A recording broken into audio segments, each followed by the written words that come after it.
Hola amigos de YouTube, bueno acá nuevamente con un video. En esta ocasión estamos en la fábrica Liebing, que era procesadora de carne y hacía carne enlatadas en su época, ¿no? Que esto está acá en Entre Ríos, así que bueno, ahí pudimos hacer una visita guiada con el guía, bastante extensa. Yo la puse como la grabé porque la verdad que valía la pena escuchar todo. Al que le interese lo va a poder ver todo el video y toda la información del guía. Dura bastante, así que bueno, el que quiera que lo escuche y el que no que lo vaya pasando y vaya viendo las imágenes. Acá una imagen aérea del dron, en la parte de arriba de la chimenea y, y bueno, y de arriba se puede ver la gran magnitud de lo que era la fábrica esta de grande, ¿no?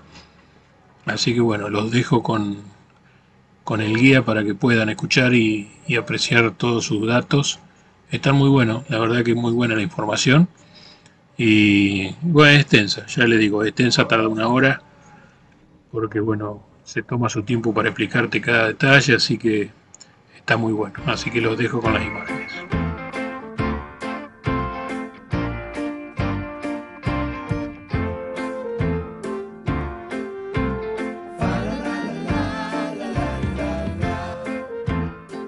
Y en realidad nosotros paramos acá esta primera parada para mostrar aquí el edificio que está al fondo, que tiene un portón negro. Actualmente es utilizado como una guardería náutica. Pero en el momento que funcionaba la fábrica, a ese lugar se lo conocía como la hojalatería o la latería. El otro producto que se elaboraba acá, aparte de extracto de carne, era la conserva. Como decían en inglés, es el cornmeal, que se vendía en latitas. Nosotros ahora llegamos a Pueblo Libre a través de rutas pavimentadas, pero antes no había nada de eso. Todos los insumos venían por barco y la producción también salía por barco. Entonces en algunos casos acá había que elaborar justamente los productos y en algunos casos también los envases. Ahí en ese lugar se hacían ¿qué? Las latitas, las famosas latitas, las de cornmeal. Nosotros acá recibían las planchuelas puntualmente y también justamente acá lo que hacían, voy a poner las anteojos porque me da justo el sol por el frente y me está confundiendo ahí. Acá recibían las planchuelas, las cortaban, las moldeaban y se iba armando la tita. Lo primero que se unían los laterales, después se colocaba la parte de abajo. Después se lo llenaba con carne cocida, y se lo tapaba herméticamente. Una vez que se tapaba herméticamente, lo que había que controlar es que no quedara aire adentro. Porque si quedaba aire adentro, ¿qué pasaba? Claro. Pero una vez que cerramos la tita, ¿cómo podemos saber si tiene aire adentro o no? Golpean. Se golpeaba con un martillito y sabían, digamos, si sonaba puntualmente como un hueco, después tenía aire. Y descartaban la lata. Era un procedimiento que se tenía acá, pero no era el único control, porque todo este lateral de la fábrica tenía que ver con controles de calidad. El primer edificio, vamos acercándonos un poquito, era la superintendencia. Y el tercer edificio era la parte de laboratorio. Vamos acercándonos. Y entra de autobomba que trae.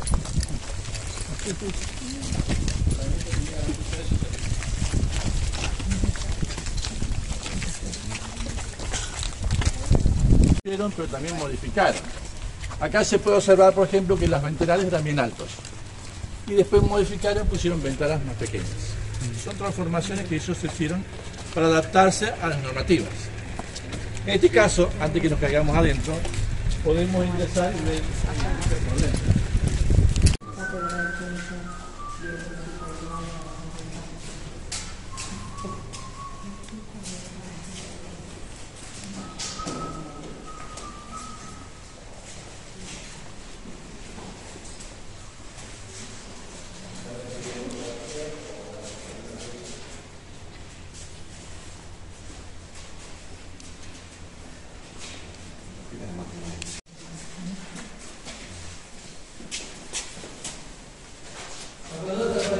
Varias fotografías que son interesantes, importantes, pero vamos a destacar una en particular. Por ejemplo, acá tenemos los retratos de Justus Bollier, este químico alemán que dio su nombre justamente para crear la compañía. Pero allá al fondo, que tenemos otra fotografía bastante amplia, esa fotografía eléctrica que llega hasta acá. Entonces la compañía tiene que generar electricidad para las máquinas y también también con la producción. Ese es el interior de la usina y después en el recorrido se debe fijar también donde funcionaba. Después es muy importante, porque la fotografía que tenemos acá justamente muestra que al comienzo que se utilizaba para la carne salada, la cuchara, la tasada. Mobiliario de madera. Pero después se eliminó el mobiliario de madera porque, claro, las industrias indígenas de la madera podían contaminar, pero no productos que se eliminó. Se empezó a exigir el tema de la ciudad, mismo acá, que es más fácil de tirar. Pero con el tiempo también se vio que por ahí entre los indígenas, que no se no puede quedar contaminado, eso. Entonces actualmente se exige lo que es el acero inoxidable. Pero esto ya no se está hablando. Es un procedimiento que implica hacer la cocción de la carne, ponerlo en un contenedor, que con un solo frasco de vidrio, cerrarlo herméticamente y volverlo a calentar. Esa última temperatura lo que hace es matar los microorganismos y ese producto se conserva. Yo le decía que es una forma de conservar alimentos que es muy anterior a Jules Bollier, porque se empezó a difundir en el mundo hacia el año 1810. O sea, cuando nosotros estábamos con toda la Revolución de Mayo, había en Francia, particularmente en París, un panadero, un confitero que inventó esto. Se llamaba Nicolas Appert. De hecho, Napoleón le dio un premio importantísimo porque, claro, le dio la forma de conservar alimentos y poder alimentar a su ejército en esa campaña larga que se Napoleón. La única diferencia es que Nicolas Appert hacía la conserva en frasco de vidrio. ¿Y cuál es el problema del frasco de vidrio? Se rompe el frasco. Entonces, inmediatamente hubo algunos otros investigadores, productores, que empezaron a hacer envases diferentes. Algunos en porcelana, pero sobre todo se empezó a utilizar ya en el siglo XIX las latas. Pero no latas como la que yo le mostré recién. Las primeras latas del siglo XIX eran unas latas grandísimas. Y la hojalata era muy gruesa. ¿Qué es la hojalata? En realidad la hojalata no es mineral, es una lámina de hierro. Pero está recubierta con estaño de un lado al otro para que no se oxide. Si se considera, digamos, el hierro, se contamina. Por eso se plantea nunca comer alimento de una lata que está abollada, porque salta ese recubrimiento. Ahora bien, imagínense una lata muy grande y esa lámina de hierro muy gruesa. La gente que quería consumir ese producto en el siglo XIX tenía un problema grandísimo. ¿Cómo abrió la lata? Claro, la única forma de abrir una lata de esa es con un martillo y con un cincel. Golpe, golpe, golpe, golpe, golpe. Si uno estaba con hambre, ya no cosa. Creo que le habría más fácil con los dientes. A ver, ese problema de abrir las latas fue un problema que se extendió durante los 50 años, hasta que se inventó en primeras latas. Era un artefacto grande, complicado, era difícil de usar en una lata. Pero lo bueno de los abrelatas es que fueron evolucionando rápidamente y fueron cada vez más chiquitos, más chiquito, más chiquito, más chiquito, hasta llegar a una cosa tan chiquita, justamente como esta. La famosa llavecita. ¿Quién de acá vio abrir una lata con una llavecita de esta? Acá se empieza a caer la sopa, ¿no? El escrito en el chat, después un documental. A ver, ¿quién no vio abrir una lata? ¿Quién no la vio? Los que no vieron, nunca la vieron abrir, se acercan, así que lo vamos a ver mejor cómo era el procedimiento. Vamos a ver. Lo importante de esto es que cada lámina de esta traía una llavecita. La traía acá acostada. No está ni pegada ni soldada. Esto es un alambre retorcido con un agujero. Ese agujerito está enganchado en una lengüeta metálica. Y el sistema de apertura de estas latas es similar a la apertura de los paquetes de galletitas. ¿Vieron que los paquetes de galletitas traen una galleta roja? Uno tira y se... Nunca funciona. Por eso yo digo que era similar. Esto era similar, pero funcionaba. Eso era lo bueno. Las latas no tienen una cintita roja. Pero si ustedes observan, tiene una, así como una cintita, está como tropelada, como marcada. ¿Vieron? Ahí alrededor, todo alrededor. ¿Vale? Bueno, yo sé cómo la que hacía. Desenganchaba esta llavecita.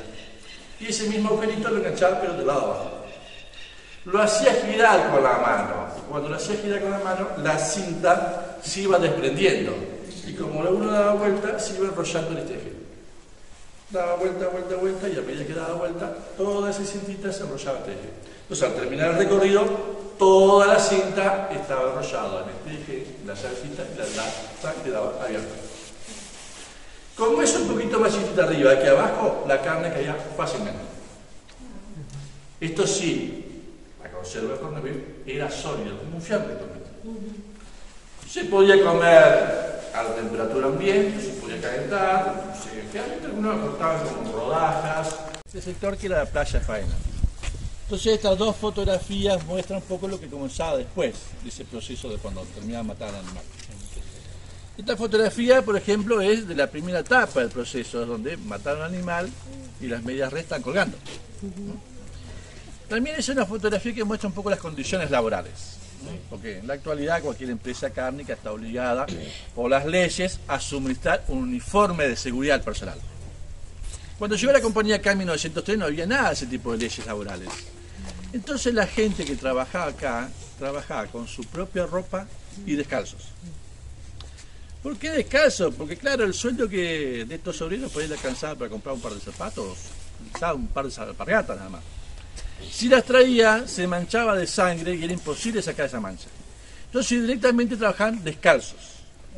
Y esa forma de trabajar descalzos en los días de mucho frío era lo que le permitía calentar el cuerpo.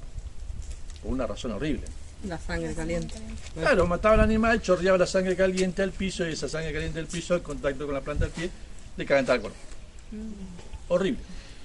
Pero las condiciones laborales.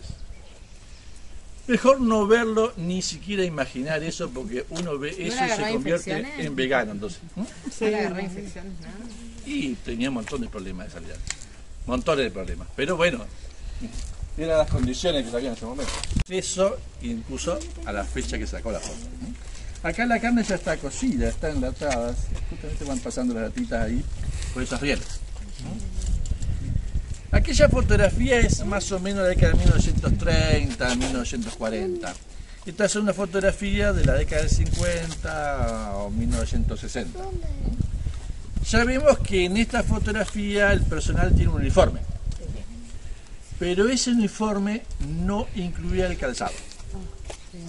Algunos también están descalzos con sandalias. Y estas dos fotografías muestran entonces ese proceso de reivindicaciones sociales. Al comienzo no tenían nada, después consiguieron un uniforme, con el tiempo consiguieron las botas y fueron consiguiendo algunos beneficios con el tiempo. Pero muestra eso. También muestra, esto me estaba preguntando recién, el tema del personal masculino y el personal femenino. En aquella fotografía, en realidad donde estaba el animal, digamos, vivo o la carne todavía cruda, generalmente trabajaban solamente hombres. Y acá en la parte de conserva sí trabajaban mucho más mujeres. De hecho, vemos acá también muchas mujeres. Había solamente un área muy específica donde trabajaban mujeres con carne cruda. Y era que en el proceso de elaboración acá, al comienzo se sacaban los grandes trozos de carne. Pero entre los huesos quedaban pedacitos de carne. Y esos pedacitos de carne también había que recuperarlos.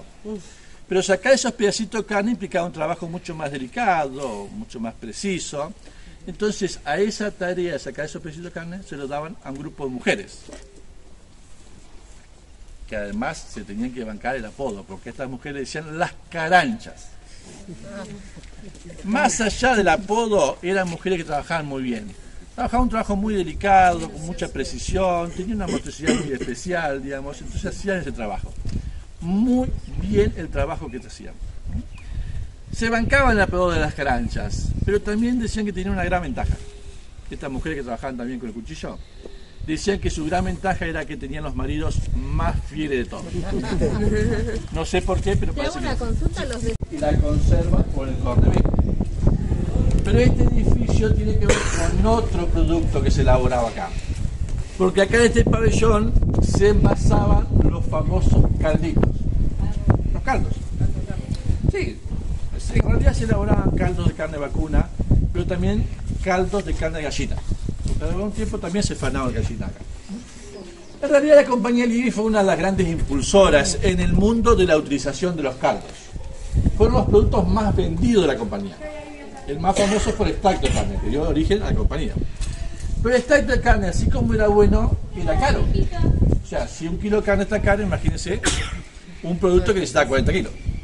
Entonces, como estrategia comercial, la compañía que hizo, empezó a elaborar caldos a los cuales le ponía extracto de carne. Y los publicitaba de esa manera. Decía caldos con extracto de carne. La gente escuchaba extracto de carne, que era bueno, los caldos baratos, y compraba eso.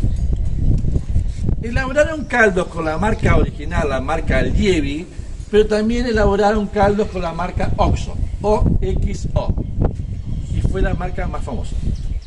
De hecho, las oficinas de la compañía Lievi, que es un edificio muy grande que todavía se conserva en Londres, en vez de decir Lievi, dice OXO. Y hay una leyenda con respecto al origen de esa marca. Al comienzo, estas fábricas de la compañía Lievi no eran frigoríficos. No había cámaras frigoríficas donde se congelaba la carne. Tampoco se necesitaban animales de carne tierna. Al principio solamente se hacían conservas o extractos o caldo, todo eso. Entonces, no necesitaban nada de eso, refrigeración y nada. Se elaboraban todos estos productos con animales bastante rústicos, tipo buey. Cuando se mandaban estos productos hacia afuera, en las etiquetas, en los cajones, en todos lados, se decía que era carne de buey. En etiqueta en inglés. En inglés buey se escribe ox, O-X. Entonces, según esta leyenda, nos faltaron algunos graciosos que en esas etiquetas, en esos cajones, aparte de la primera O, dibujaron una segunda O. Y esas dos O con las X en medio quedaron como dos ojitos, una naricita. Claro, como un emoji, una carita, un emoji actual. Eso llamó la atención a la compañía y lo empezó a utilizar como marca. Y esa marca OXO fue la que le salvó la vida a la compañía Lievi a partir de la Primera Guerra Mundial. En la Primera y la Segunda Guerra Mundial, Inglaterra estaba enfrentada a Alemania. Imaginen la situación de esta compañía. Era una compañía inglesa cuya marca era un apellido alemán. Todo el mundo lo veía como si fueran enemigos. De hecho, lo podían vender ni un caldito. Hizo la compañía. Empezó a vender los caldos a través de la marca OXO. Y esos caldos OXO se hicieron tan, pero tan famosos que modificaron el lenguaje popular que ha llegado hasta nuestros días. Nosotros cuando hablamos de caldo, actualmente decimos cubitos de caldo, ¿cierto? Todos los cubitos de caldo. Pero ¿por qué decimos cubitos si los caldos no tienen forma de cubo? ¿Hay algún profesor de matemática, algún geometría o algo? ¿No? Ingeniero. Los caldos actuales, ¿qué forma tienen? Un prisma, ahí está, muy bien. Un tiempo por acá. A ver, los caldos actuales, como todos los laterales son rectangulares, digamos que es una forma de prisma. Para que sean cubos, tienen que tener todas las caras en forma de cuadrado, como si fuera un dado. En realidad, los caldos OXO se elaboraban y se vendían justamente en forma de cubo. De hecho, le llamaban cubos OXO. Y ese formato fue tan popular que otras empresas lo copiaron y entonces todo el mundo empezó a hablar de los cubos de caldo hasta la actualidad, por más que ahora son prismas. De hecho, puntualmente, la forma de consumir estos caldos era como se consumen los caldos actuales, o sea, para agregar a las comidas. Pero también se planteaba consumir esos caldos como las sopitas instantáneas actuales. Claro, se ponía un cubito de eso, una taza, se agregaba agua hirviendo y se tomaba ese caldo. Como los ingleses son mucho esta costumbre de tomar té, a esa forma de consumo con el cubito de arriba le decían té de carne. Por tal de tomar un té, le ponen cualquier cosa en la tacita para agregar caliente, más vale preguntar antes, por la duda, ¿no? De hecho, digamos, los caldos actuales, digamos, OXO siguen existiendo. Ya no es la compañía Lievi, pero todavía en Europa se siguen, digamos, haciendo caldos OXO en forma de cubo. Y en algunas publicidades dicen hecho con carne argentina. Incomprobable. O sea, básicamente la fama, la carne argentina todavía sigue para vender caldos, digamos, en Europa para saber dónde viene la carne. Observado desde el portón hacia adentro que parecía que la fábrica era grande, ¿no?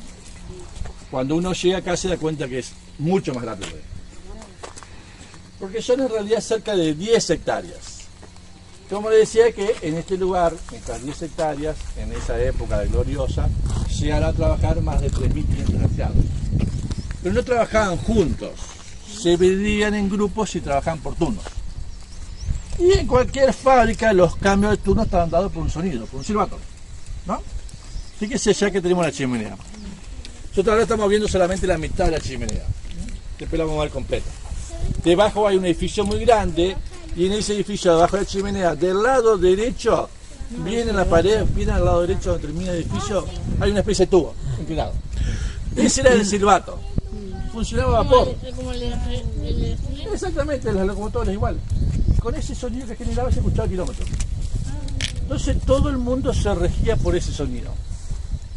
Yo digo todo el mundo porque no solamente las personas. Incluso los animales se regían por ese sonido. Fíjense, acá hay unos rieles. Estos rieles pasaban unas zorritas o unos carritos. Eran tirados por mulas. Llevaban mercaderías e insumos.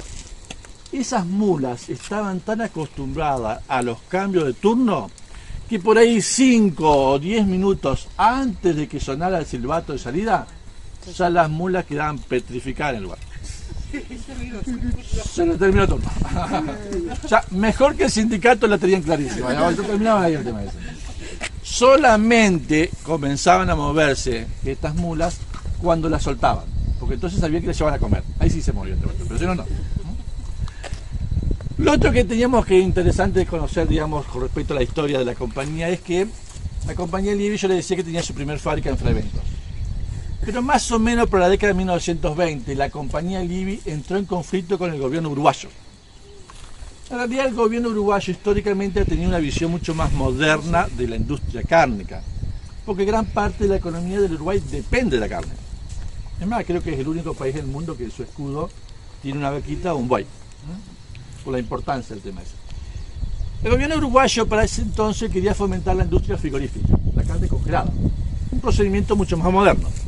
Pero la compañía Liebig, como le iba tan bien el negocio con la carne enlatada, quería seguir con ese procedimiento.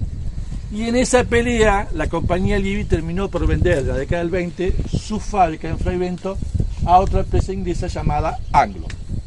Es más, hasta ahora la llaman como Anglo. Y este lugar pasó a ser el centro operativo más importante a nivel nacional de la compañía Liebig, su fábrica más grande. Después de la Segunda Guerra Mundial, donde el consumo de conserva empezó a disminuir, recién ahí la compañía Liebig se acordó de lo que le decía el gobierno uruguayo. Y en la década de 60 recién pasó a ser también frigorífico. Fue en esa década que construyó todos estos pabellones que vimos acá. Esas paredes blancas son las cámaras frigoríficas, ¿no? Es una especie de heladera gigante o freezer gigante.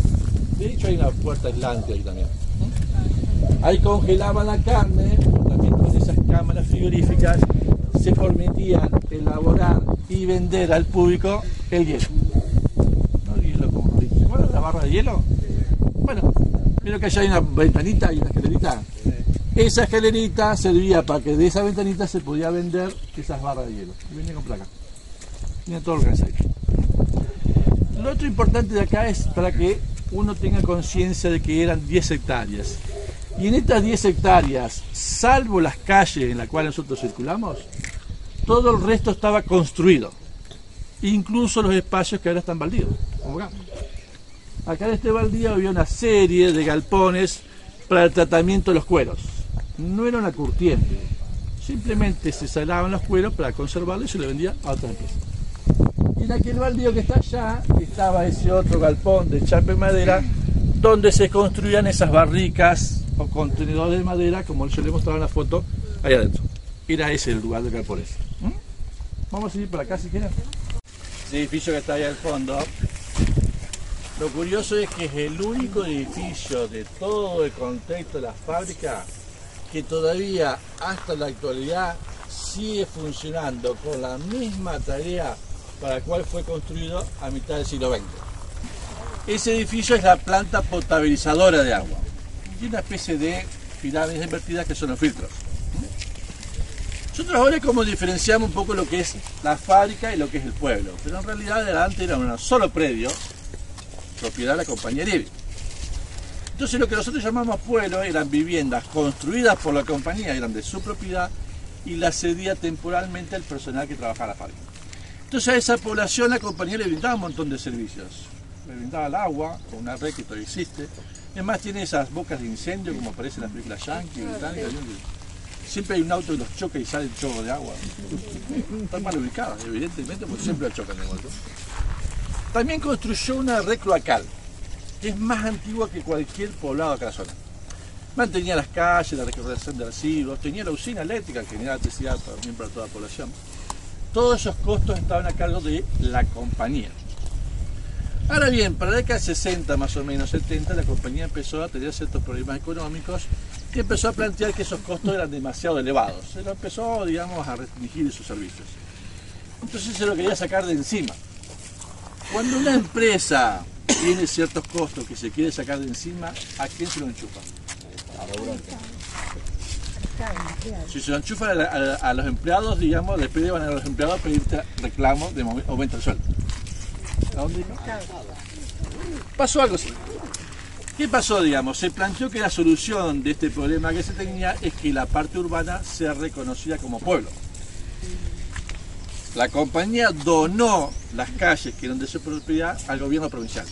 Y el gobierno provincial reconoció la parte urbana como pueblo en el año 1975. Desde 1903 hasta 1975 esto era como una especie de señorío de la compañía Liebig. En 1975 se creó el pueblo Liebig. Es una forma de cambiar de denominación, porque en el siglo XIX esto se conocía como Saladero Colón. No porque dependiera de Colón, sino porque estaba cerca. Después con la compañía empezó a denominarse Fábrica Colón o Frigorífico Colón. Y a partir de 1975 pasó a denominarse Pueblo Liebig. Ahora bien, cuando pasó a denominarse Pueblo Liebig, ser un pueblo, lo que es la parte urbana empezó a ser administrada por una junta de gobierno, que es una especie de municipalidad precaria. Y fue administrada por sucesivas juntas de gobierno hasta hace cerca de 4 años, donde recién pasó a ser municipalidad. Hace poquito. Esta es la primera intendencia puntualmente de la municipalidad. Ahora bien, cuando pasó en 1975 a ser pueblo, los vecinos se desconectaron acá de la usina eléctrica de la fábrica y se conectaron a la red provincial porque era mejor servicio. Ahora con el agua no podía hacer lo mismo. No hay una red provincial de agua, el agua se saca acá del río. Así que necesariamente no hubo otra forma que seguir continuando con esta planta potabilizadora de agua, que está dentro del predio de 10 hectáreas, que es propiedad privada, pero hay un acuerdo con la municipalidad y es la municipalidad de Pueblo Liebig la que administra esta planta y potabiliza el agua a toda la población. También desde acá vemos allá un tejido que está al fondo, vemos algunas personas dando vueltas allá. Detrás de ese tejido está lo que se llama el muelle de pasajeros. No sé si estuvieron recorriéndolo ahí o no. Recién hablamos de que acá vivían los ingleses, los gerentes y el personal más que nada administrativo. Los obreros tenían que venir, algunos venían por tierra, etc. Pero había también algunos obreros que venían en embarcaciones, estas lanchas colectivas como la que se ve todavía en el Delta. Paraban ahí, cumplían sus tareas y se retiraban por ese mismo lugar. Entonces la municipalidad hizo la reconstrucción de esos muelles, hay un parador y también está el balneario popular de Pueblo Liebig. Paseo también que si no lo conocen pueden recorrerlo, que está ahí al lado. ¿Bien? Sí, vamos por acá entonces. Ahora otro ratito vamos a pasar ahí. Estamos hablando hasta recién de estas 10 hectáreas que comprende el predio de lo que es la fábrica. Y nosotros vemos un montón de edificios en este predio. Pero también hay instalaciones que no se observan porque están bajo tierra. Son instalaciones subterráneas que tienen que ver con desagües, paso de agua. A lo largo del predio hay un montón. De hecho, vieron que ya cuando bajamos por la calle había unas tapas metálicas en el suelo. No tiene que ver con eso. Están en muchos lados, pero esto es un pequeño sobramiento. Son cañerías y válvulas que unen este pabellón, que era la sala de bombas. Es donde chupaban el agua del río y la llevaban a la planta potabilizadora. La planta sigue funcionando, pero ahora ya no utiliza esto, sino que utiliza una bomba mucho más moderna, flotante, que está acá al lado. No utiliza esto. Pero igual vamos a hacer una filita, vamos a tratar de ingresar acá, si podemos entrar todo. No tiene, pero lo hacemos así. También, sí. ¿Cuánto sale un 40, ponele, yo no tengo idea, pero digo, 4 millones. Ya eso te lo puedo dar. Pero yo creo que debe tener 4 millones. Sí, claro. Sí. Estos eléctricos, que era lo que chupaban el agua del río. Estos caños van hacia el río, pero no tienen todos el mismo largo. Algunos terminan más adentro del río, otros terminan más cerca de la orilla. Incluso los que tienen más cortitos, que terminan más cerca de la orilla, cuando bajaba mucho el río, empezaba a chupar arena y barro, entonces utilizaban los caños más rápido. ¿Y esto lo hicieron en qué año? Esto ya figuraba para la década del 20, está funcionando. Pero hay que hacer un aplauso cerrando estos ingleses. Sí. De hecho, fíjense que acá, digamos, todas estas maquinarias que vimos acá, como la mayor parte de las maquinarias que se utilizaban acá en la fábrica, eran maquinarias que se eran traídas directamente de Europa. Y con esas maquinarias también se traían los planos de la máquina en sí y de cada una de las piezas. Porque el tema era cuando se averiaba, no era factible mandar esta máquina a Europa para que la arreglen y vuelvan, porque si no era una pérdida económica muy grande. Entonces después, en la última parte del recorrido, vamos a ver los lugares que acá mismo de la fábrica se tenían como talleres para hacer las reparaciones guiados por esos planos.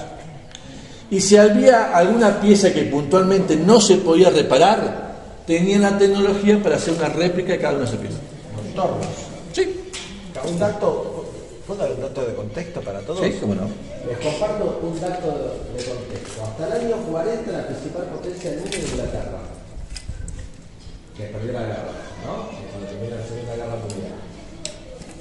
El principal socio comercial de Inglaterra en el mundo era Argentina. Inglaterra tenía más intercambio de comercio que Estados Unidos con Inglaterra. Yo la reflexión que hago es, se juntaron tres inglesitos, vinieron al culo del mundo y montaron una ciudad con cloacas, luz y agua potable en 1920. Sí. Y hoy tenemos 13 millones de habitantes en el Gran Buenos Aires sin cloacas. Por eso yo 14 de mayo de 1941 es la fecha que alcanzó el río Uruguay esa altura. Estaríamos todos nadando en este momento, ¿no? Sí, claro. Fíjese la diferencia entre una creciente más o menos normal y una creciente importante como la de 41. Esa creciente de 41 realmente fue una creciente importante, pero en realidad no fue la mayor altura registrada del río Uruguay. El mayor registro histórico de todos los tiempos fue la creciente del año 1959. Nadie se olvida esa creciente. ¿Hasta dónde alcanzó? Hasta arriba. Hay otra placa más allá arriba. Sí. Una creciente normal, una creciente importante y la mayor creciente 59. Si uno imagina una línea desde esa altura hacia las instalaciones, se va a dar cuenta que todo el pueblo van a dar cuenta que todo el río, digamos, rodeó Pueblo Libre. Pero mejor que imaginar siempre es ver. Y por suerte tenemos una fotografía que muestra un poco la creciente 59. La fotografía yo le decía que era del pico de la creciente 59. Es una fotografía tomada desde el río hacia este lugar. Esto que apenas aflora sobre el nivel del río es el techo de ese edificio. Por eso debe estar la marca. Acá se ven los galpones, que son los que estaban instalados acá. Y yo ya le había dicho que era para tratamiento de fueros. Vemos también dos chimeneas. Esta es la que está. Y esta es la que falta. Cuando lleguemos a esta, yo le voy a contar la historia porque falta esta. Muy bien. ¿Bien? Altura del río Uruguay. Pero después ha habido otras crecientes de mayor caudal de agua. Pero ahora tenemos la represa Salto Grande, que cierra las compuertas, la va abriendo, va haciendo un juego. Entonces, digamos puntualmente, quizá la creciente se extiende en día, pero no en altura. Entonces es mucho más seguro disfrutar del río Uruguay. Esto tengan en cuenta porque a veces en los medios de comunicación dice entre ríos bajo agua. Cuando escuchen eso, llaman un mensaje o algo, van a ver que no está a esa altura como acá. Nunca más acá a esa altura. La represa regula la altura. Regula un poco. Argentina y Uruguay. Pero para aquellos que vivimos acá en esta zona, en realidad es lo que nos une al hermano país de la República Oriental de Uruguay, porque tenemos mucha historia, muchas cosas en común. Este río puntualmente nos muestra que todo lo que está del otro lado ya es República Oriental de Uruguay. Acá. Una diferencia, hay parte que es isla y hay parte que es tierra firme. Este verde intenso que vemos acá enfrente es una isla. Y de hecho es una de las islas más grandes del río Uruguay, porque dentro de esa isla podrían entrar 3 ciudades de Colombia. Sin embargo, es una isla uruguaya deshabitada con una laguna al centro. hay una casita allá al fondo, que es un destacamento de prefectura, ahora está abandonado en el Iván. Esa isla se llama Queguay, porque del otro lado de la isla desemboca el río Queguay. Es una palabra de origen guaraní que significa peine de agua, porque el río tiene una cascadita que es una especie de peine de agua, por eso es. Si allá al fondo, en el verde que ya es un verde más grisáceo, del lado izquierdo hay una serie de casas, construcciones, eso ya es tierra firme uruguaya y es la ciudad de Paysandú. Y al centro de esta imagen panorámica vemos también otros edificios blancos y una torre que se eleva. Eso ya es la ciudad de Colón. Y esa torre es el Hotel Quirinale, o como se le llama ahora, Intersur. Desde este ángulo parece que las dos ciudades están como unidas. Sí. Y de hecho somos dos ciudades hermanas y estamos bastante unidas, pero físicamente entre una ciudad y otra corre el río que hace una curva. Y esa curva es lo que nos permite ver el puente que une Colón de Paysandú, que está del otro lado de la curva.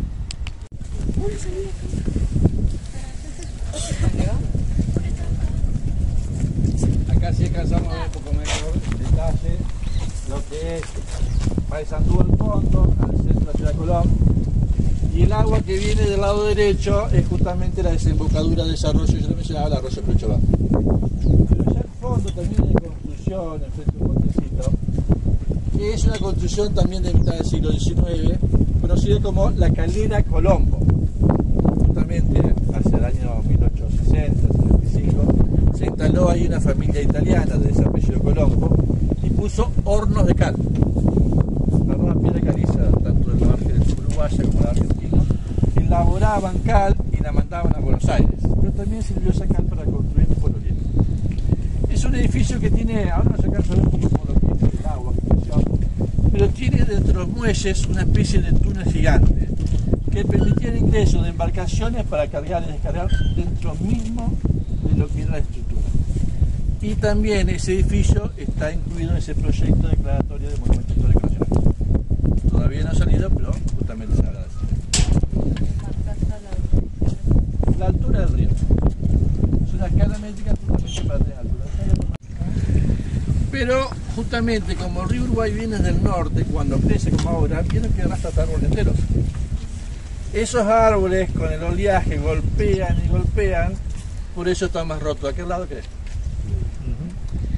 En el momento que funcionaba la fábrica, también estaba la división de vías navegables del Estado Nacional y mantenía la profundidad del río, mantenía el dragado, mantenía la profundidad y permitía venir barcos a vapor e incluso barcos de ultramar.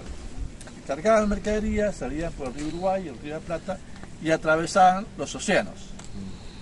Ya no hay ahora un mantenimiento del dragado del Uruguay.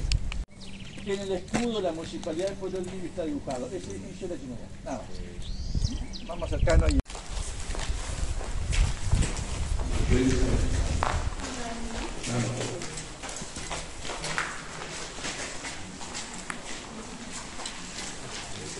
Estamos hablando de esta cuestión de cómo hubo transformaciones edilicias. De hecho, les mostraba la parte del laboratorio que antes tenía ventanales bien altos y después pusieron ventanales más pequeños. Acá también se ve esa cuestión. Nosotros vemos acá que el piso es de cemento. Pero donde está roto el piso de cemento, vemos que originalmente había un piso de lajas de piedra. Ya sobre ese piso se construyó. Es decir, que toda la fábrica es una especie de cebolla. Son capas sobre capas. Van mostrando un poco esas transformaciones. Y quizás la mayor parte de las transformaciones, la transformación más grande, fue cuando pasó a ser frigorífico. Y ahí empezó a utilizar mucho hormigón, como vemos acá. De hecho, hay una estructura media rara que cuelga en el techo. ¿Qué son esos huecos en las paredes? Bueno, ese hueco que está allá al fondo es la entrada de un túnel que pasa por debajo, o por detrás de aquella pared al fondo, y va hacia la parte de abajo de la chimenea que vamos a ver en un minuto. Era para el mantenimiento. Puntualmente ahora ya no utiliza, pero está una contaminación muy cerrada. Lo que cuelgan del techo son estructuras que funcionaban como anclaje o contrapesos de las instalaciones eléctricas que están arriba. Si esas instalaciones eléctricas hubieran sido construidas a ras del piso, habría que hacerle cimientos a patas. Como están sobre la losa, se le hace eso contrapeso. Y esa especie como de estructura que está al fondo es donde están los tanques de combustible. ¿Bien? Del otro lado de esta pared están lo que son las calderas. Ahora vamos a ver otro tema ese. Si quieren vamos a acercarnos. No podemos ingresar por una cuestión de seguridad hasta acá con el retorno. Tápalo. Por los fantasmas de las palomas. No. Acá, digamos, las calderas originales funcionaban con carbón de coque, carbón de piedra, era un material que traían como lastre. Después se amplió la producción y se empezó a utilizar el fuel oil, que es un derivado del petróleo. Allá vemos algunas manchas y todo. Esos tipos de derivados del petróleo, cuando se enfría, se solidifican. Entonces, puntualmente, del lado izquierdo tenemos acá una caldera pequeña. Esa caldera lo que generaba era calor, calentaba ese combustible hasta que quedara líquido. ¿Y eso? Eso es agua destilada. Cuando se calentaba ese combustible, hacía funcionar las calderas gigantes que estaban sobre las 4 plataformas que están del lado derecho. Calderas tan grandes que generaban mucho vapor. Y a través de caños, como vemos en la pared, pasaba ese vapor a otras dependencias para hacer la cocción en otras dependencias. Este era el funcionamiento que tenía acá. También había una serie de pasarelas de distintas alturas que con el tiempo, como estuvo mucho tiempo cerrado este lugar y había poca seguridad, mucha gente entró, vandalizó, se colocó cosas, digamos, puntualmente, había un montón de pasarelas. Es más, hubo también una tormenta importante y por eso colapsó parte del techo, por eso no se ingresa acá. Pero acá se ve todo. No, ya en la primera época y después se fue ampliando. Y en este caso se puso también columnas. Del lado de afuera, cuando estemos viendo la parte de chimenea, van a ver que hay una línea que muestra justamente la ampliación. Qué bárbaro, de 50 años, 60. Sí, en la última transformación ya fue la época de la década del 60. Sí, con la La mercadería a otros países, incluso a otros continentes, había que hacer los trámites migratorios y lo que tiene que ver con aduana. No solamente las planillas, sino también hacer los controles de la mercadería. Fíjese que acá tenemos en la puertita que está para colocar el mástil. Como cualquier dependencia, siempre ponían la dependencia del mástil y el escudo. Si bien todo era el predio de la compañía, cedía algunos espacios para estas dependencias nacionales y entonces se evitaba hacer estos trámites en Colón o en Buenos Aires. También, otra cosa que hay que citar, digamos, en cuanto a las malas lenguas, para aquella época funcionaba muy mal el correo. Entonces, si había que entregar algún sobre, se lo entregaba acá al lado, más fácil, no tenía que mandar por correo ni nada, digamos, mucho más fácil. En aquellas épocas que no había ni siquiera RT, ¿no? Sirvió para construir la chimenea, pero también esa escalerita servía porque habitualmente subía gente y hacía la limpieza exterior de la chimenea. Y como si fuera poco, del lado interno de la chimenea tiene que limpiar basto, para hacer la limpieza interna. Son 40 metros de altura. Pero yo les mostraba allá en la fotografía de la 159 que además de esta chimenea había otra chimenea más. Estaba del otro lado de este pabellón. Esta es 40 metros de altura, la otra era un poquito más baja, 30 y pico del metro. Pero esa otra chimenea, más o menos por la década del 60, la compañía empezó a plantear que tenía problemas estructurales y planteó que era necesario desmantelar esa chimenea. Para hacer ese trabajo, la compañía pidió la colaboración de algún voluntario. Y se escuchó este silencio, digamos. No aparecieron voluntarios. Entonces la compañía tuvo que empezar a ofrecer dinero, cada vez más dinero, hasta que finalmente contrató a una persona de apellido Vázquez para hacer ese trabajo. Y Vázquez en ese momento fue visto como una especie de superhéroe. ¿Vieron esa película del personaje Thor? ¿El que anda con martillo gigante? Bueno, Vázquez fue una especie de Thor del subdesarrollo. Agarró un martillo, subió a esa otra chimenea y la fue desmantelando ladrillo por ladrillo. Tardó su tiempo, pero lo hizo. Pero a partir de ese momento nadie más se acordó del nombre de pila de Vázquez, porque todo el mundo lo empezó a llamar el loco Vázquez. Pero no era tan loco como parecía. En realidad, digamos, él le cobró a la empresa, le cobró bastante bien. Se dice que lo que le cobró la empresa le alcanzó para comprarse una camioneta 0 kilómetros.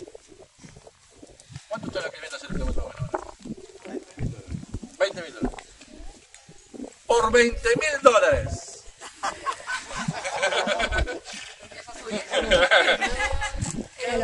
A ver, Incluso por $20.000 algunos ni siquiera se animan a subir.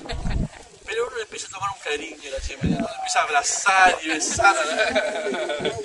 vestigio de lo que fue la revolución industrial, su extensión hasta nuestra zona, un vestigio de ese modelo agroexportador de la Argentina y también un testimonio de los miles y miles de trabajadores que estuvieron acá en este pueblo. Por lo tanto, los criterios son de conservación, más allá que el tiempo va afectando, pero la idea es conservarlo y si en algún momento se puede, se va a hacer restauraciones del lugar. Por lo tanto, no va a haber ningún baje más para desarmar. Pero igual quedó la historia de los bajes acá que siempre fue. Pero hace unos años se vendió de acá hacia el arroyo, quien hace un emprendimiento, bueno, ya es otra oportunidad. ¿Y qué abastecía esos caños? Esto era por el tema del agua y todo eso para poder abastecerse el tema de eso. En realidad, digamos, aparte de los bomberos, esas rocas de incendio todavía existen en todo el pueblo, en la distintas partes de la fábrica. Y lo vimos viendo a lo largo del recorrido hasta ahora, digamos que las construcciones fueron hechas muy sólidas y se conservan bastante bien, digamos. Además, hay algunos pabellones que están muy bien conservados, entonces los actuales propietarios ofrecen parte de estas instalaciones en alquiler para el funcionamiento de otras actividades comerciales o industriales. Eso genera algún fondo para mantener el sitio, pero también alguna que otra fuente de trabajo genera y hace bien. Por eso este lateral de la fábrica está alquilado por un aserradero, cuyo producto principal son estas tarimas o pales que vemos acá. Por eso va a ver los troncos coladitos de un lado, las maderas cortadas, la serrín y estos pales. Generalmente cuando hay así este montón o un poco más, vienen camiones, sobre todo de Buenos Aires, cargan y se llevan. ¿Son de cabrito? Con la grúa vertical del lado atrás, una maquinaria muy antigua, ya tiene más de 100 años. Fue traída directamente desde Europa, particularmente de la ciudad de Glasgow. Allá fue construido por una empresa llamada Alex Chaplin. Era una compañía que se especializaba en la fabricación de grúas a vapor y locomotoras a vapor. En su momento, cuando fue traída acá, se la ubicó en la zona de los muelles para la carga y descarga de mercadería. Pero al cerrar la fábrica y una forma un poco de protegerla de las inundaciones, se la trasladó acá. Y cuando definimos esta cuestión de hacer estas visitas guiadas, planteamos que era importante mostrarla porque es una maquinaria que se conserva muy bien. Fíjense, miren, acá alrededor de esta rueda grande hay unos taquitos de madera. Son un sistema como de freno. Hasta ahí se conserva. Entonces la idea era mostrarla, pero claro, el problema es que está en el contexto de lo que es la cerradera. Así que nuestro proyecto a corto, mediano plazo es tratar de reubicar esta maquinaria en un lugar que se pueda exhibir mejor. Tenemos un pequeño problema de logística. Aquí llama la Velázquez que la quiere cargar. Estamos buscando los árboles genealógicos, si queda algún descendiente de Vázquez, él no va a ser ni un problema, digamos, pero nos va a costar una camioneta por lo menos. Va a tener un inquilino ahí ahora. También allá arriba, sí, ese es quien va a protestar primero el tema, ¿no? Hacia el centro de la fábrica hay una serie de pabellones, no tiene mucho uso, pero puntualmente es un lugar que por ahora no se visita porque es un lugar que es bastante laberíntico y tiene escaleras muy empinadas. Es muy difícil, muy inaccesible, digamos. Entonces no se utiliza. Es una idea, por ahí hacer algún circuito alternativo para aquellas personas que tengan problemas para escalar y todo, pero por ahora no se utiliza. Sí, vamos a seguir ahora el recorrido mientras vamos saliendo de lo que era la parte de lo que era el mantenimiento de la fábrica. La carpintería original, lo que tiene que ver con depósitos, tornerías, talleres, todo eso estaba de este lado. El mío, lo que vimos es un pabellón bastante interesante porque es considerado como el pabellón más largo de toda la fábrica.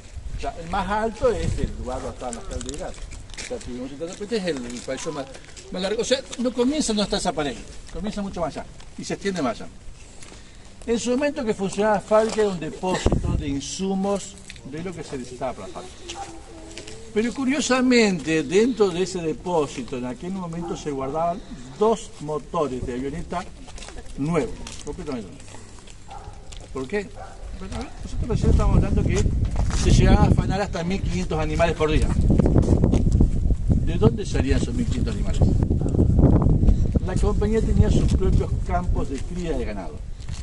Si no le alcanzaba, tenían todo un protocolo para comprar a otros productores. Pero generalmente le alcanzaba porque la compañía llegó a tener cerca de 1 millón de hectáreas para cría de ganado. sobre todo en la zona norte de la Argentina, en Corrientes, Misiones, Chaco, toda esta provincia, algunos también campos en lo que era Entre Ríos, estaban divididos en estancias, cada uno con su mayordomo. Pero esas estancias, para visitarla y controlarla, la compañía tenía una avioneta. De hecho, al lado del campo de golf, acá en el pueblo, tenía una pista de aterrizaje y una carpa de esa avioneta. El tema era cuando se averiaba. No era fácil conseguir una repuesta para una avioneta acá. No había ni ferretería, imagínense una repuesta por una avioneta. Por eso tenían sus 2 motores extra acá. Había una pieza que se rompía, se la traía, se la reemplazaba por una pieza nueva. O directamente se sacaba el motor averiado, se ponía uno nuevo y seguían viaje, porque la idea era no paralizar nada del trabajo que había acá. Además, si había miseria, que no se notaba.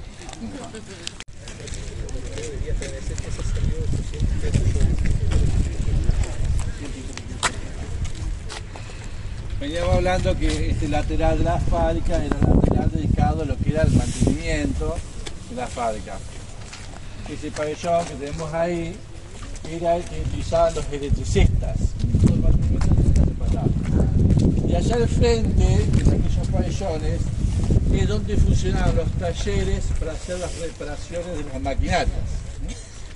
Y nos detuvimos puntualmente en este lugar, así podemos ver una vista así panorámica y observar que las puertas y las ventanas mantienen todo el mismo estilo, como el que vimos a todo alrededor de la fábrica. Sin embargo, de este lateral tenemos un edificio cuyas aberturas son diferentes. Las ventanas tienen unas guillotinas con contrapeso para abrir y cerrar fácilmente, y la puerta es maciza metálica. ¿Por qué ese edificio es diferente al resto? Porque se guarda algo de valor, algo flamable. Sí, todo era de valor, no específicamente nada, mucho valor que el resto. ¿Hay que decir algo ahí? Algo flamable, algo se puede incendiar. Venía por ese tema. A ver, ahí adentro es donde funcionaba la carpintería original. Claro. Más que nada fabricaban unos cajoncitos de madera para los paquetes de grasa o para la pista. Pero las maquinarias originales eran maquinarias a vapor. Las maquinarias a vapor requieren fuego. Entonces había fuego de un lado y madera del otro. Entonces, digamos, cada vez que había, siempre latente la posibilidad de un principio de incendio. Claro, era un sistema doble, porque cada guillotina de afuera tenía una guillotina de adentro. La puerta metálica de afuera con una adentro. Cuando había un principio de incendio, eso se cerraba herméticamente y ante la falta de oxígeno se lograba sofocar el fuego. Un sistema práctico, económico, muy eficaz, pero había que tener en cuenta una cosa. Había que ser rápido. Si vos eras rápido, todo funcionaba bien, pero si te quedabas dentro ya era más complicado. Claro, exactamente. Igual fíjense que del otro lado hay una puertita más pequeña, por la duda que había uno medio lento, se marcaba. Curiosamente, en la actualidad, ese pabellón y los actuales propietarios lo prestan para el entrenamiento de los bomberos. A veces vienen bomberos voluntarios acá a la zona, pero también cada tanto vienen de la Fundación 911 Estados Unidos y hacen algunos entrenamientos muy importantes. Yo he visto hasta 20 autobombas acá, 15 patrulleros, ambulancias, todo acá en una fila. ¿Mira cómo esa película de Fin del Mundo? Una cosa así. Sí. Mira. Ya digo, prestan ese pabellón y este que estamos acá, este pabellón acá.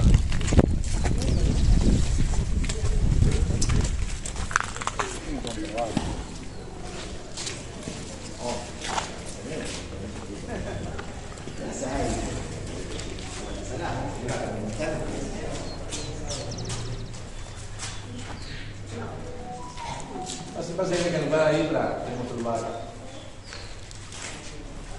El pabellón es donde funciona la parte de tornería, donde podían hacer hasta réplicas de piezas, y lo tenés también lo que es la parte de fragua, donde trabajaba con la parte del fuego y la parte de herrería también en este sector. Parte, como la otra del pabellón, de lo que se presta ahora para el entrenamiento de los bomberos. Pero nosotros hasta la actualidad, en este recorrido, estuvimos hablando de lo que era la compañía Liebing y esta fábrica en aquellos días gloriosos, esas días de oro, o esas épocas de oro.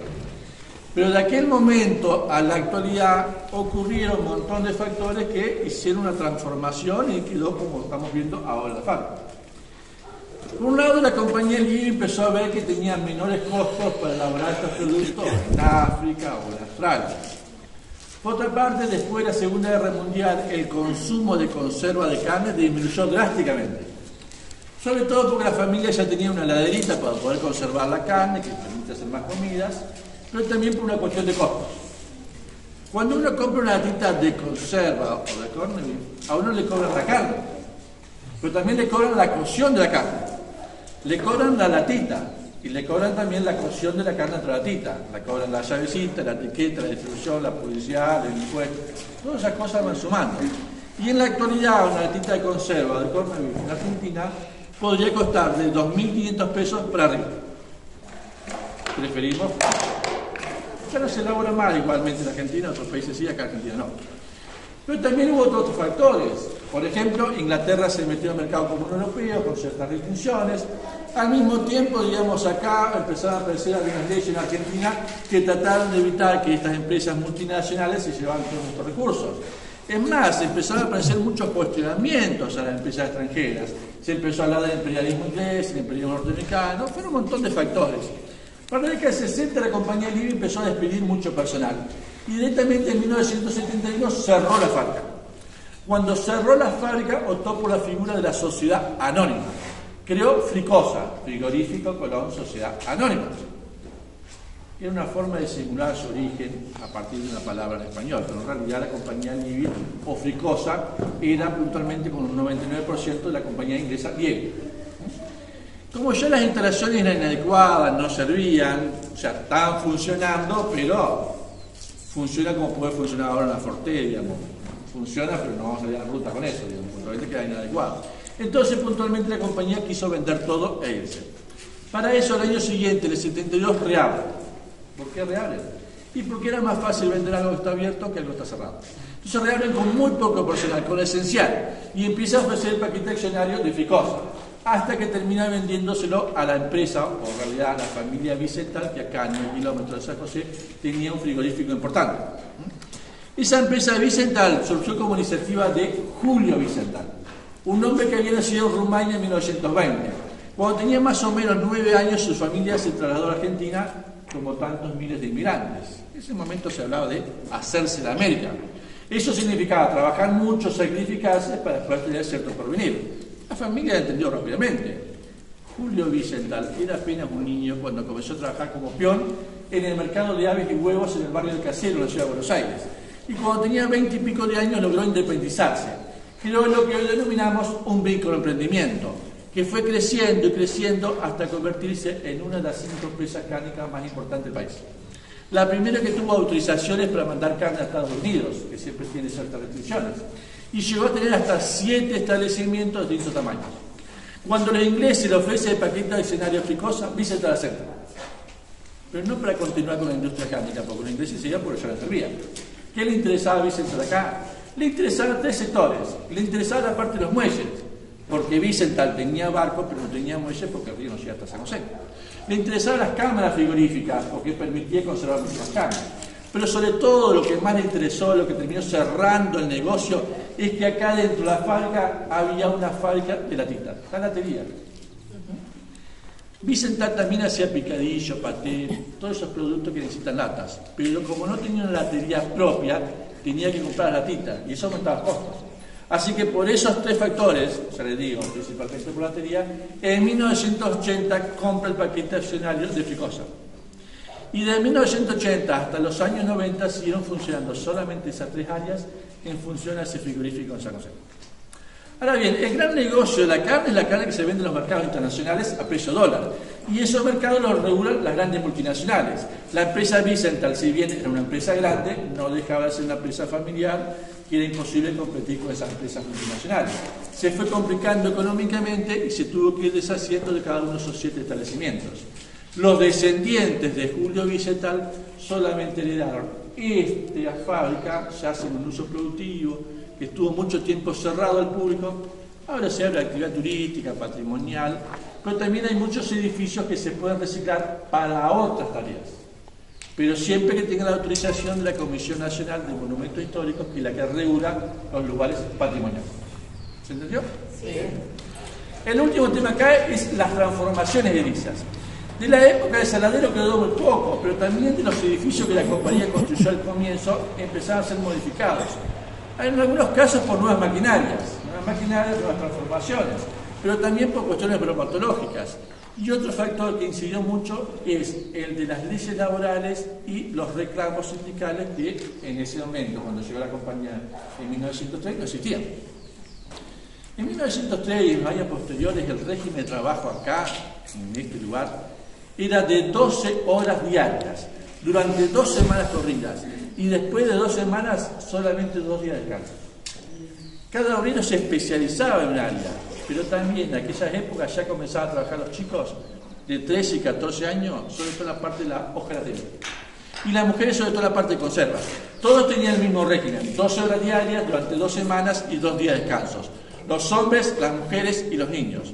Pero las mujeres y los niños cobraban la mitad. Se planteaba que las mujeres y los niños tenían menos fuerza, por lo tanto trabajaban menos, por lo tanto había que pagar menos. Y esto es interesante para reflexionar, porque sí, nosotros sabemos muy bien y tenemos muy claro el tema de las leyes de igualdad y parece que evolucionan muy lentamente. Pero si uno compara un siglo con el otro, vemos que algunas cosas cambiaron. Falta muchísimo, pero algunas cosas cambiaron. Y cambiaron un poco a través de la participación popular, las leyes laborales, un poco, digamos, esos reclamos. Fueron teniendo esas leyes, digamos, de las 8 horas, el descanso dominical. También tuvieron una guardería para los hijos los obreros. Y también significó la obligación de la construcción del último edificio que los ingleses construyeron acá, que es el edificio que está acá atrás. Pero lo vamos a ver del lado afuera, así que...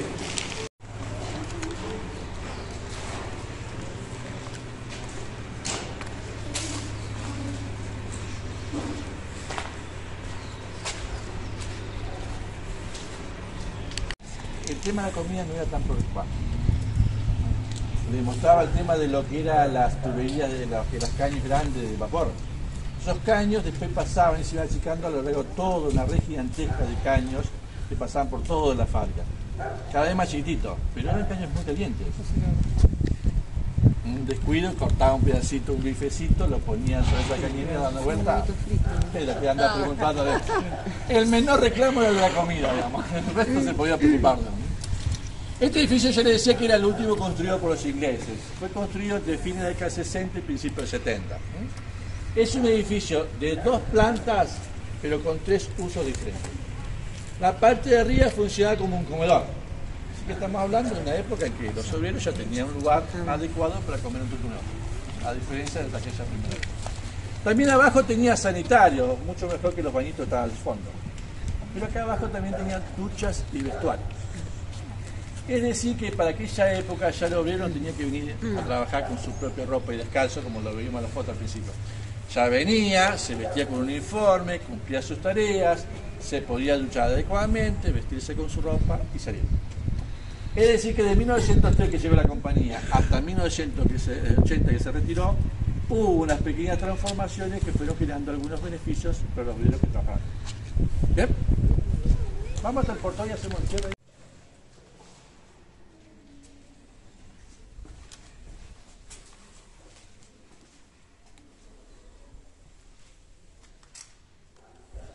Porque esto es lo último que vamos a ver, que es un edificio que en su momento era conocido como la Oficina del Tiempo. Aparte de una frase hermosa, la Oficina del Tiempo, es como, parece que salía alguna poesía, digamos, la Oficina del Tiempo. Todavía andaba un chico que decía, Oficina del Tiempo, dice como la que aparece en Harry Potter. No. Obviamente, Oficina del Tiempo, porque era el lugar donde se controlaba el tiempo de trabajo de los obreros. Y la forma controlada al comienzo era con una chapita redondita que tenía un número, y cada obrero era un número, nada más. Después empezaron a utilizar la tarjeta de cartón con todos los horarios giratorios y los relojes que marcaban puntualmente y automáticamente el ingreso. Las que utilizó mi padre, las famosas 24 horas, era eso. Pero también este lugar servía para hacer algunos controles extras. Y se trataba de evitar ciertas picardías criollas. Porque a veces había algún obrero que salía con algún matambre de más. No sé si vieron, los matambres son como los pulpos, uno va pasando, se le pega, y claro, no andaba sacándose el pulpo ahí del negocio, ¿no? Es mejor productividad. Claro. En realidad, digamos, al comienzo no había personal femenino para el control de las empleadas mujeres. Y al comienzo fueron justamente muchas empleadas mujeres que aprovecharon para salvarse más carne. Esto generó una serie de milagros extraordinarios, porque había chicas que ingresaban y salían con 5 meses de embarazo. Nadie sabe por qué.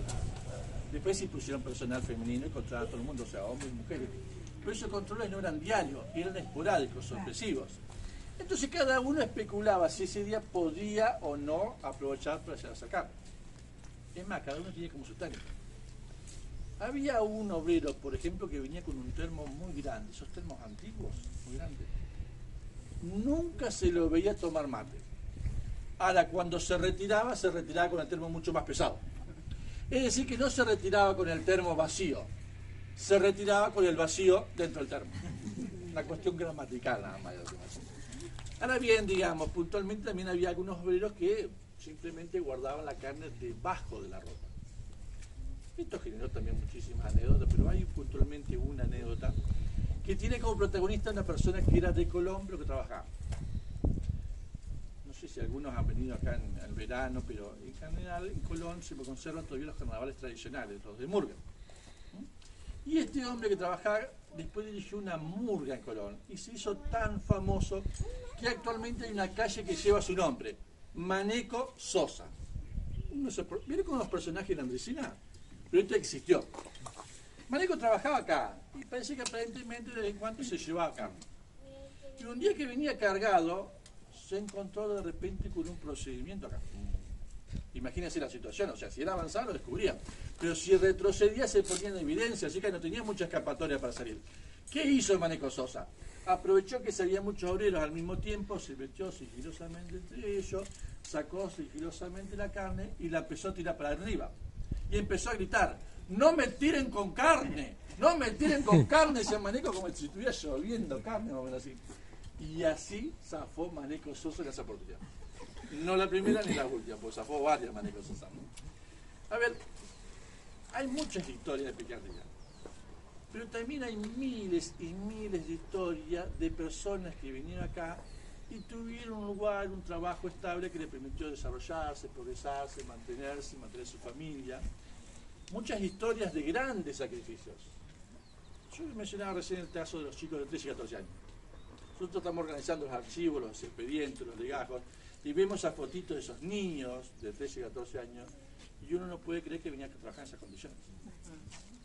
Pero también hay que tener en cuenta lo que significó esta fábrica en el contexto mundial. Periodistas que llegaron acá en esa época de gloria describieron a este lugar como una de las grandes cocinas del mundo, porque literalmente se mandaba mercadería a todo el mundo. Así que es una historia muy grande, muy rica, muy interesante, que uno trata de sintetizar para estas visitas guiadas, pero también nuestra función en este momento, aparte de los recorridos, es tratar de transformar este espacio en un museo. Hay objetos, maquinarias, documentos, fotografías, esos expedientes, los legajos, los libros contables, que son gigantescos, que no se pueden exhibir si no es en las condiciones adecuadas de un museo. Estamos juntando todo eso, estamos hablando con ex trabajadores o descendientes de trabajadores. Algunos donan objetos, otros lo prestan, otros simplemente nos permiten digitalizarlo, pero todo eso estamos juntando para armar ese museo. Sí, quizás en alguna otra visita, si hacen un recorrido por acá, ya van a ver la historia a través de eso.